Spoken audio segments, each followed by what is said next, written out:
Third meeting of the 2022 session of the House Standing Committee on Economic Development and Workforce Investment. I want to begin by asking everyone to silence their cell phones at this time. Message to those members that are attending remotely, please indicate your location when the Secretary calls the roll. Only members in their annex office or on the Capitol campus will be counted as present and allowed to vote on bills. If any member has a question or comment, please signal to Janine or Sasha. Members attending remotely that have a question or comment, please send a message in Zoom using the chat function. At this time, Sasha, would you please call the roll? Representative Baker. Present. Representative Banta. Present in the room. Representative Beckler. Representative Bojanowski. Present in the room. Representative Bray. Present in the room. Representative Brown. Representative Callaway. Present in the room. Representative Cantrell. Representative Freeland. Present in the room. Representative Gentry. I'm here, but currently off campus on my way in. Thank you. Representative Hart. Present in the room. Representative Huff.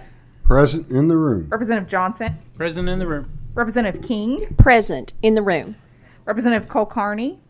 Present from my annex office. Thank you. Representative Lawrence. Present in the room. Representative Lockett. Here in the room. Representative Rowland. Representative Sharp. Present in the room. Representative Sheldon. Present in the room. Representative Tackett Lafferty.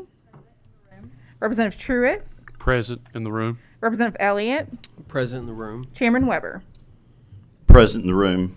We do have a quorum and are duly constituted to conduct business today. Our first bill is House Bill 390. Sponsors Representative Kim King.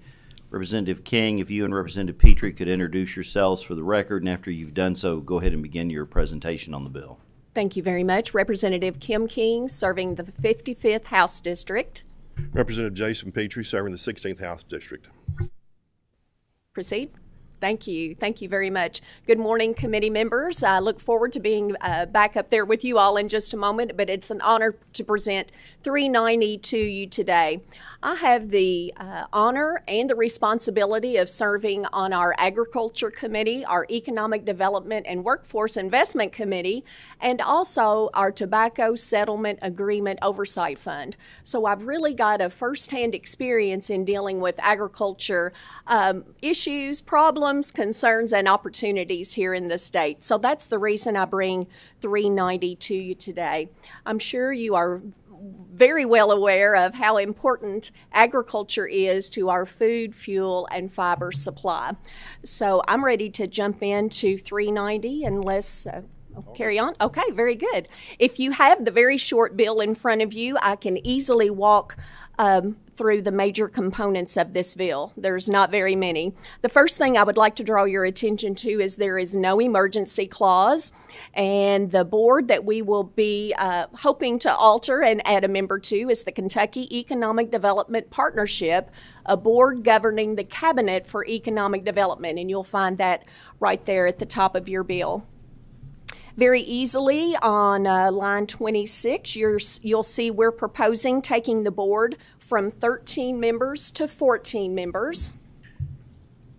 On page 2 of the bill, we're proposing to add a designee or the Commissioner of Agriculture to this bill.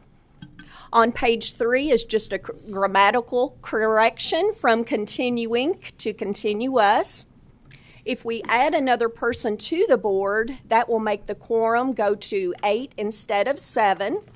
Like I say, very, very simple bill here.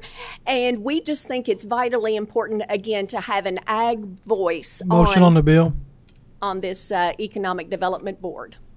All right, we have a motion on the bill from Representative Huff, and I did see a second from Representative Elliott, and then multiple seconds after that. Do any members have any questions before we vote on the bill? Chairman Petrie, do you have anything you want to add, or do you want the vote? No, Mr. Chairman, I have nothing to add at this point. Seeing no questions at this time, Sasha, please call the roll. Representative Baker. Yes. Representative Banta. Yes. Representative Beckler. Representative Bojanowski. May I briefly explain my vote? Yes, you may. I'm a yes vote, and I'm also hopeful that the individual might be able to share with us the economic impact of legalizing marijuana. Duly noted. Representative Bray, Yes. Representative Brown, Representative Callaway, Yes. Representative Cantrell, Representative Elliott, Representative Freeland, Yes. Representative Gentry, Representative Hart, Yes. Representative Huff, May I explain my vote? Yes, you may proceed. I was undecided until I heard Representative Petrie's dynamic presentation. So I'm a yes. Representative Johnson, Ditto, yes. Representative King, Yes, ma'am. Representative Kulkarni, Yes. Representative Lawrence, Yes. Representative Lockett, Yes. Representative Rowland, Representative Sharp, Aye. Representative Sheldon, Yes. Representative Tackett Lafferty, Yes. Representative Truitt, Yes. Chairman Weber. Yes.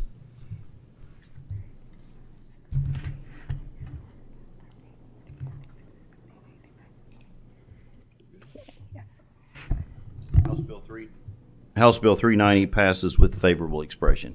Congratulations. Moves to the House floor now. Thank you. Thank you very much, committee. We appreciate your consideration this morning. Thank y'all very much.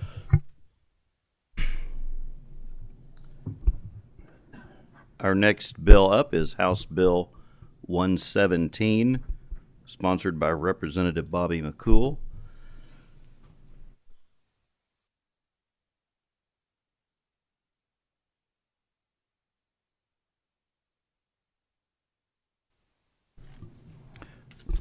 Representative McCool, I think you have someone that will be appearing with you in person today.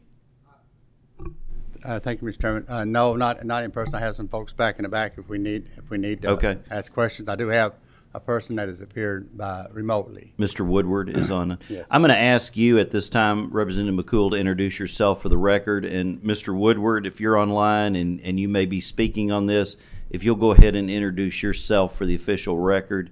And after both of you have done that, Representative McCool, you can go ahead and begin your presentation. Thank you. Thank you, Mr. Chairman. My name is Bobby McCool. I am the representative for the 97th District. I don't know. Can you hear me? Mr. Woodward, can you hear us? I can. I'm Bill Woodward. I'm District Council President of the Ironworkers of Southern Ohio Vicinity and also 5th General Vice President of the Ironworkers International. All right, thank you. Representative McCool, you may proceed. Thank you, Mr. Chairman. I appreciate this opportunity that you've given me to present this bill to you. It's a very good bill. It's a safety bill, no question about that. And I appreciate the committee for hearing it. Just to give you a little background on this, this is something we've had for a couple of years now. It's passed the House several times, and hopefully we'll get through another pass of the committee and the House. Hopefully, this bill. I worked on it and actually have driven to northern Kentucky and met with at least one person to address some concerns that they had, and couldn't get anything in writing, but I had the opportunity to meet with them. I have sent letters to anybody who has opposed this asking for input, what we can do to improve that. Thus far, I have not received any response and have always welcomed anyone to come in and talk to me or call me and let's talk about the possibilities. Other than just don't like it, we gotta find out what the problem is so we can fix that. So really, what it does, when I say safety, our lives are surrounded by codes. When I was just thinking this morning, coming here, got on the elevator. There is an elevator code that they have to follow for safety. Whether it's electrical codes, so you have to make sure electrical codes are followed for safety. If we don't, then something could burn down. Plumbing codes. There's multiple codes in our lives that we probably don't even realize that are there. There's also a welding code for welding, and that's what this bill does. But it only applies, I know you read the bill, only applies when the engineer says it's in the specification, job specs, to apply this code book.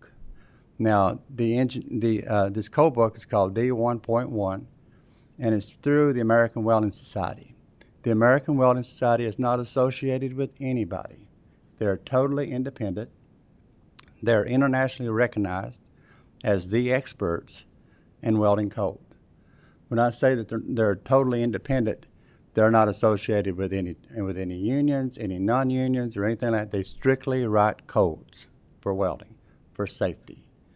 So when the job specification says to use this code book for bridges and buildings, public buildings and bridges, and we have a possibility of a lot of bridge work to be done, we want to make sure for safety that these codes are followed.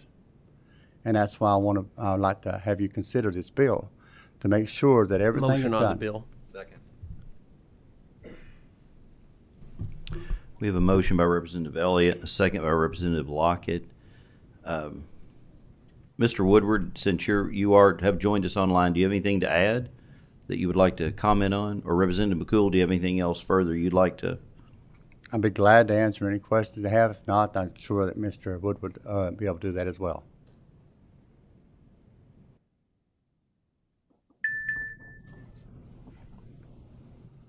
Do you have anything to add, Mr. Woodward? No, I don't. Okay, at thank this you. time. We do have online Brian Miller from the Northern Kentucky Home Builders. Mr. Miller, can you hear me? Yeah, I've got you, Mr. Chairman. If you could thank introduce for the yourself opportunity.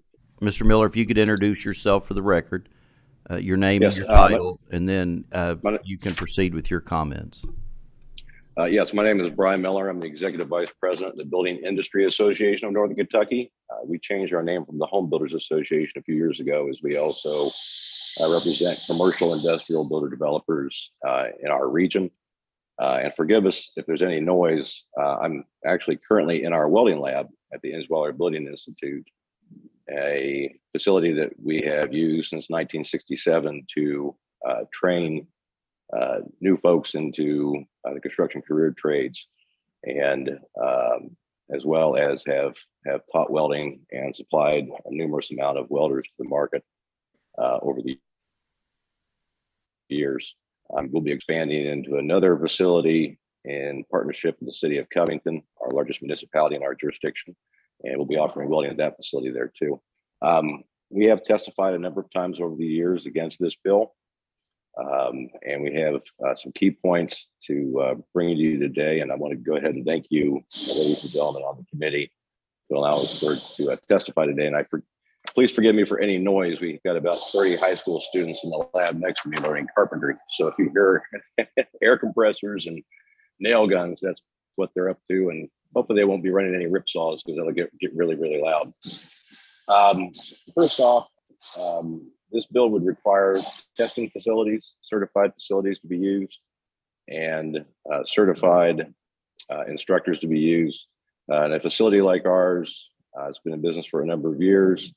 It would cost us about an additional $10,000 in our facility at a time where we are at a major shortage in workers in the area, specifically in welding, in an area like Northern Kentucky, which needs them desperately.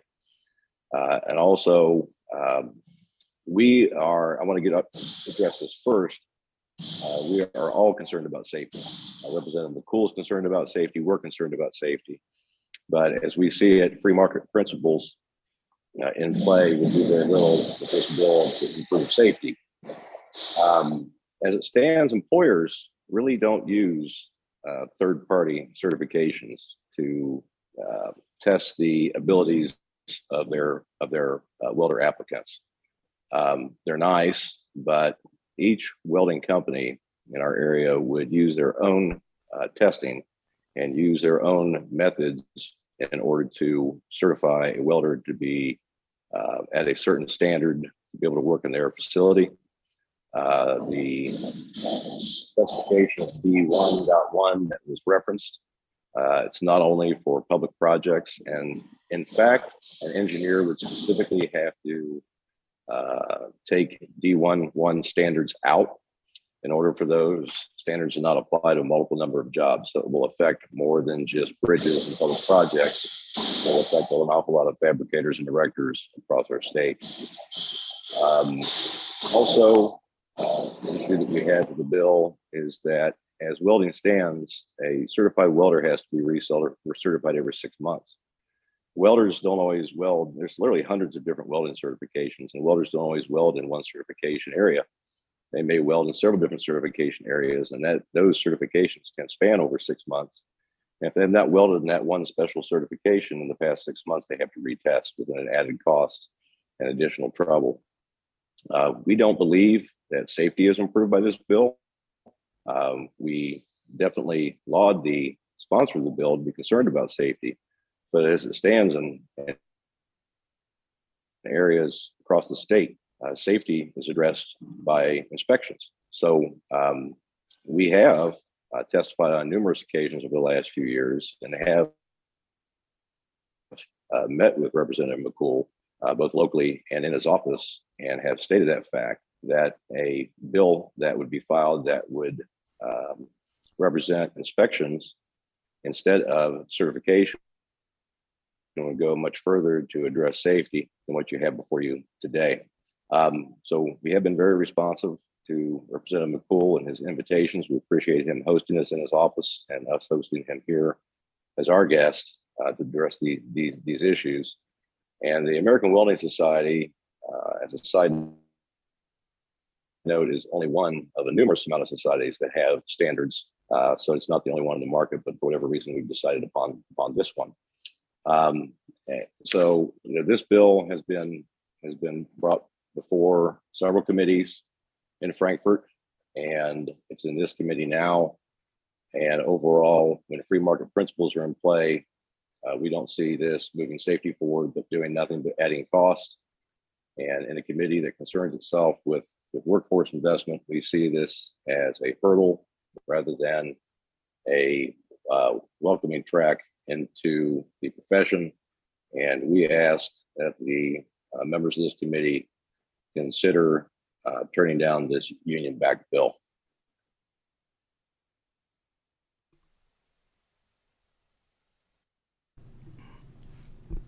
We have a question from Representative Elliott. Good morning, Representative McCool.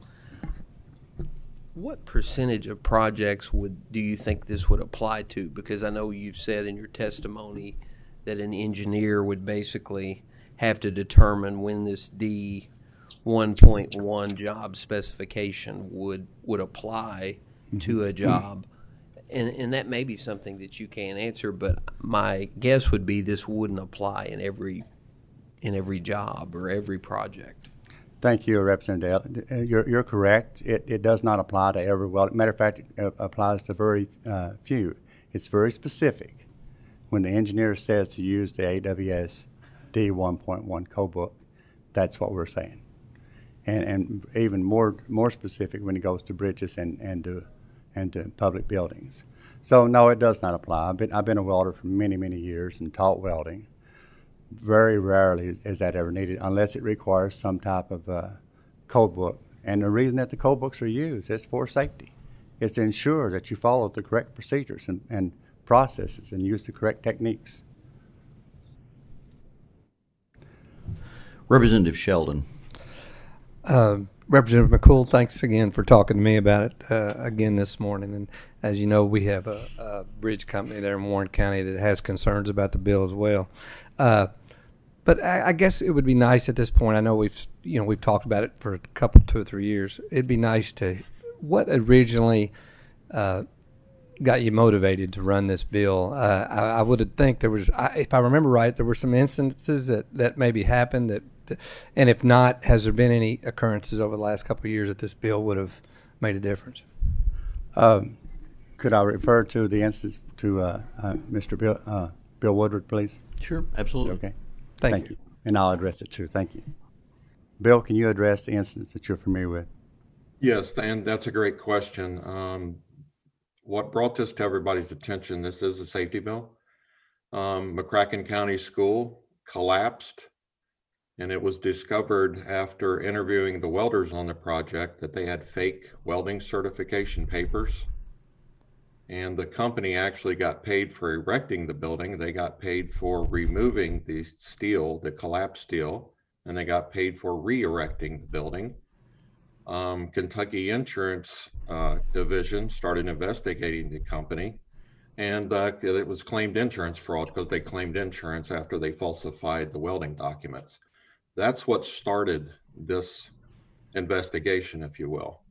2 other schools have collapsed, and it was discovered on those schools that fake welding papers were used. So we started checking these facilities out that certify these welders, and it actually was a long-running story on Channel 19 in Cincinnati. We actually welded up some weld test plates, dropped them off at these facilities, and we currently have 3 dogs and a cat certified. That's how easy it is to get these fake certifications. So safety is the utmost importance of this bill. That's how easy it is to fake these certifications. So in AWS, this is just enforcing whatever's already there. You have to witness the person doing the weld test, witness the coupons being cut, witness the testing, and they get stamps, and there's a lot of certifications that go along with that. So this is just to enforce what is already there, actually. Thank you very much for that explanation. Representative McCool, you have anything else to add to that? Thank you. It's a continuous effort from AWS, and if I could mention too, it was referred to as a union bill. I'm not anti-union, and I'm not either way. So it is nowhere. If you look up the American Welding Society, they're not affiliated with any union whatsoever. They're not anti-union. They're not pro-union, or it just doesn't matter. They're there strictly for ensuring that safety procedures are followed, so that we can, as we go throughout life, then we can work and drive through bridges that have followed the procedures for safety. That's it. Well, thank you. Very good. Thank you so much. May I add one more thing? Yes, you may. As far as cost goes, AWS inspectors will come to your company's facilities or anybody's facilities and do the testing at their facilities or on the job sites. This will not increase cost to anyone. It will actually save cost. Thank you. If I can add, Mr. Chairman, to that. Yes. It's okay. And the person that you referenced from your area of the bridge, we put that in there for them. That's one change that we did do. Mr. Stubbs, is that correct? And recommended that, and we did include that and give that flexibility. We understood that flexibility, so we put that in there in this bill to allow that flexibility. So that's where we work together. Thank you. Representative Callaway. Thank you, Representative McCool. Appreciate you taking time to walk us through this. One question that I had with this specific requirement that the engineer would make the decision when this was needed, is there any criteria that the engineer would utilize that would help them make that determination, and where is that criteria at? The reason why I ask that question is, for instance, if you had an engineer that was new, a contractor that was, had welders with the certification versus one that didn't, is there guidelines in there just to make sure that there's a process that they're following that drives them to this safety protocol versus just picking and choosing? Thank you. Thank you for that question. There's an overarching engineering group called the ASME that kind of oversees a lot of different criteria for these type of code books. The AWS is very specifically, when they require the D1.1, it's for structural steels. It's not for anything else. It's very specifically for that. So they narrow it down. There are other certifications, but it doesn't apply in the bridges and buildings. You have API. You have a lot of other different certifications out there, but that applies to piping or that type of nature. So it does provide the standards through years of testing and reviews of failures to make sure that the standards are followed.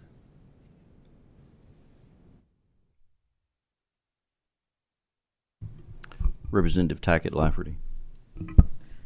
Representative, is it your understanding that the Ironworkers Union also supports this bill? My understanding, there's lots of people out there that support this bill. Okay. And again, goes back to they understand the standards that goes within this D1.1. If, just to give you a scenario, if we don't have the engineers apply this type of code book to the buildings and bridges, then what are we going to use? Just nothing? So I would hope not. And so this really enforces that they do follow these standards and procedures for all of our safety. Because I had heard from the ironworkers, and they do support this They do. bill. Well, Yes. I welcome their support. So then there's many others that do support this as well. Thank you.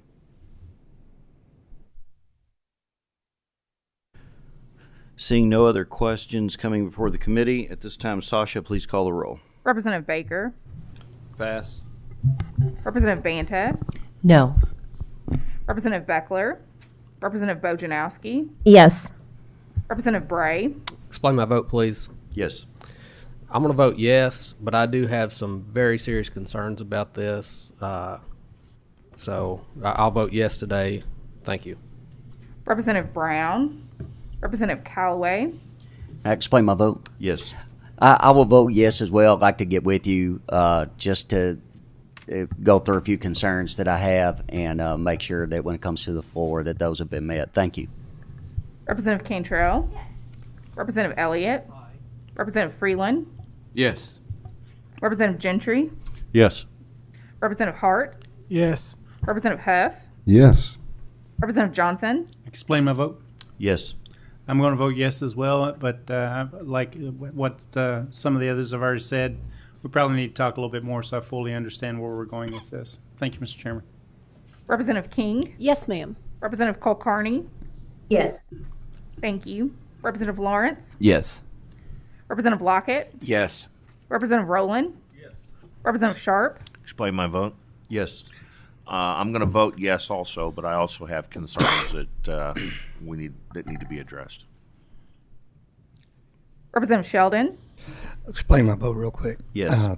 Yes, I'm going to obviously I want to see it come out on the floor, but and appreciate you making some of the changes for our bridge company, and I want to have some further discussion as well and talk with them as well. But thank you, and I know how hard you've worked on this, so thank you very much. Yes. Representative Tackett Lafferty, Yes. Representative Truitt, Explain my vote. Yes. Go ahead.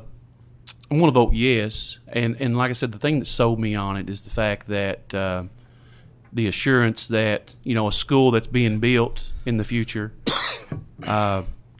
is constructed by people who need to be there. I think that's something that we need to kind of look into. So that's for that reason I'm voting yes. Chairman Weber. Yes.